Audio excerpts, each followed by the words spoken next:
திருவள்ளூர் சுற்றுவட்டார பகுதியில் பெய்த கனமழை காரணமாக செவ்வாய்ப்பேட்டை ரயில்வே சுரங்கப்பாதையில் குளம் போல் மழைநீர் தேங்கி நிற்பதால் அப்பகுதியில் போக்குவரத்து தடை செய்யப்பட்டுள்ளது. இதுபற்றிய மேலும் விவரங்களை தருகிறார் நமது செய்தியாளர் லோகநாதன். லோகநாதன், அந்த பகுதியில் எந்த அளவிற்கு தண்ணீர் தேங்கி இருக்கிறது?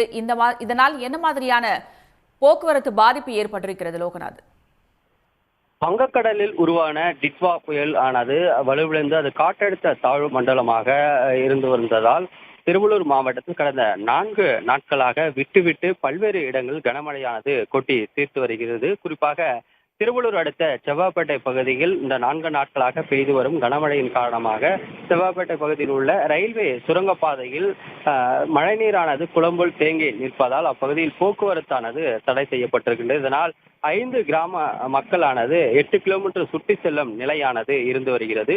வருட பருவமழை காலங்களில் இத்தகைய சூழ்நிலையானது இந்த பகுதியில் ஏற்பட்டு வருவதால் 10 ஆண்டுகளாக ஆமை வேகத்தில் நடைபெற்று வரும் இந்த ரயில்வே சுரங்கப்பாதை பணிகளை விரைந்து முடித்து தர வேண்டும் என பொதுமக்கள் கோரிக்கையானது விடுத்திருக்கின்றன.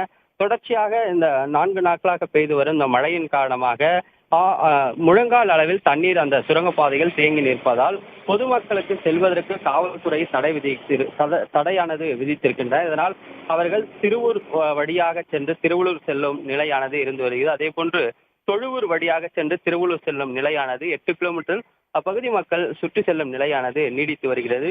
உடனடியாக இந்த மேம்பால பணியை விரைந்து முடித்து தர வேண்டும் என அப்பகுதி மக்களானது அரசுக்கு கோரிக்கையானது விடுத்திருக்கின்றனர். விவரங்களுக்கு நன்றி லோகநாதன். உடனுக்குடன் செய்திகளை தெரிந்து கொள்ள சன் நியூஸ் பெல் ஐகானை கிளிக் பண்ணுங்க.